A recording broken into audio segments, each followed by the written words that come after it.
ಇವತ್ತು ನೀವು ಇದೆಲ್ಲ ಯೋಚನೆ ಮಾಡಿನೇ ಮಾಡಿದ್ದೀರಿ ಗ್ಯಾರಂಟಿ ಕಾರ್ಯಕ್ರಮ. ನನಗೆ ಇದಕ್ಕೆ ಇಷ್ಟ ಇಲ್ಲ, ಅಸೂಯೇನೂ ಇಲ್ಲ, ಅಭಿನಂದಿಸ್ತೀನಿ ನಿಮಗೆ.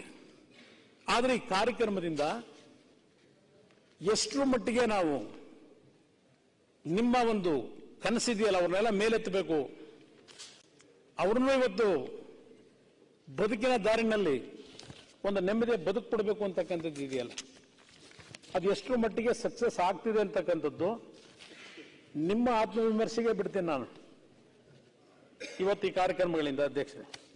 ಅಧ್ಯಕ್ಷರೇ, ಈ 5 ಟ್ರಿಲಿಯನ್ ಇದೆಲ್ಲ 2047ಕ್ಕೆ ಅದೇನು ನಮ್ಮ ಕೇಂದ್ರ ಸರ್ಕಾರ ಅಮೃತ ಕಾಲ ಅಂದ್ರೆ ನಮ್ಮ ಮುಖ್ಯಮಂತ್ರಿಗಳು ಅದೇನೋ ವಿಷಾಕಾಲ ಅಂತಲೂ ಅದೇನೋ ಹೇಳಿದ್ರು ಮೊನ್ನೆ.